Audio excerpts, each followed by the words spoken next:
नमस्कार। चलिए आज बात करते हैं संबल 2.0 योजना की।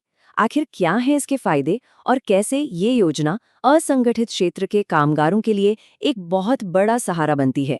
आइए इसे आसान भाषा में समझते हैं।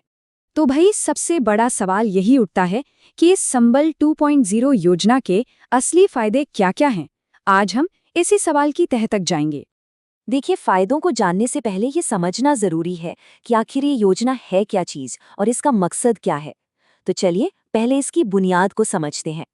तो देखिए, संबल 2.0 असल में एक सामाजिक सुरक्षा योजना है और ये खास तौर पर उन लोगों के लिए है जो असंगठित क्षेत्र में काम करते हैं। इसकी सबसे बड़ी बात जानते हैं क्या है? इसका दायरा। मतलब ये जन्म से लेकर मृत्यु तक जिंदगी के हर अहम मोड़ पर परिवार को आर्थिक मदद देने का काम करती है। तो इसे बस एक स्कीम की तरह मत देखिए, ये एक तरह का पूरा, आप कह सकते हैं, एक सुरक्षा कवच।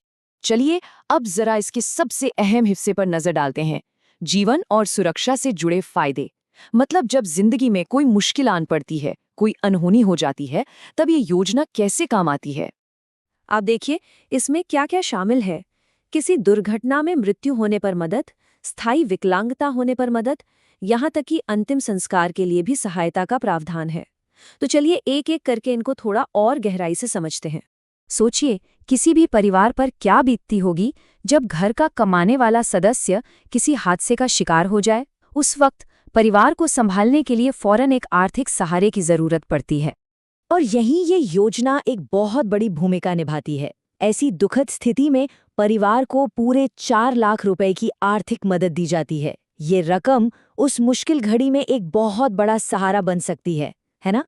अब एक और बहुत ही मुश्किल हालात के बारे में बात करते हैं।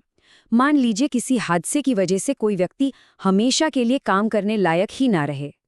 इससे सिर्फ उस इंसान की जिंदगी नहीं, बल्कि पूरे परिवार की आर्थिक गाड़ी पटरी से उतर जाती है। तो ऐसी हालत में ये योजना 2 लाख रुपए की मदद देती है। इस पैसे से इलाज का खर्च या फिर आय का कोई नया जरिया शुरू करने में मदद मिल सकती है। ये दिखाता है कि ये योजना सिर्फ बुरे से बुरे वक्त के लिए नहीं, बल्कि जिंदगी की दूसरी बड़ी मुश्किलों में भी एक साथी की तरह खड़ी है। तो ये तो हुई सुरक्षा की बात। लेकिन ये योजना सिर्फ मुश्किलों से बचाने के लिए नहीं है, ये परिवार को आगे बढ़ाने और भविष्य को बेहतर बनाने में भी मदद करती है। चलिए देखते हैं कैसे। इसमें दो बहुत ही खास फायदे हैं। एक है प्रसूति सहायता और दूसरा है शिक्षा प्रोत्साहन योजना। ये दोनों ही किसी भी परिवार की नींव को मजबूत करने के लिए बहुत जरूरी हैं।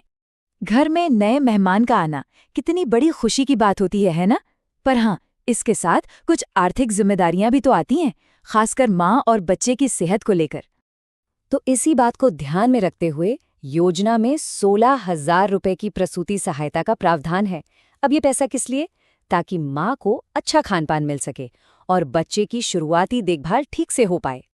अच्छा, तो हमने अलग अलग फायदों के बारे में तो बात कर ली। अब क्यों ना एक बार इन सभी को एक साथ रखकर देखें, इससे पूरी पिक्चर एकदम क्लियर हो जाएगी। तो ये रही पूरी लिस्ट एक नज़र में। आप देखिए, आकस्मिक मृत्यु पर सीधे 4 लाख रुपए, फिर प्राकृतिक मृत्यु या परमानेंट डिसेबिलिटी हो जाए तो 2 लाख रुपए, और तो और आंशिक विकलांगता पर भी 1 लाख रुपए की मदद है। बच्चे के जन्म पर 16,000 और यहाँ तक कि अंतिम संस्कार के लिए भी 5,000 रुपए। ये सब मिलकर एक तरह का फाइनेंशियल सेफ्टी नेट बनाते हैं। तो ये थी संबल 2.0 योजना और उसके फायदे। पर बात सिर्फ इन नंबरों की नहीं है ना? असली सवाल तो ये है कि ये योजना हकीकत में किसी परिवार के लिए कितनी बड़ी सुरक्षा बन सकती है, इसका असर कितना गहरा हो सकता है। इस पर जरूर सोचिएगा।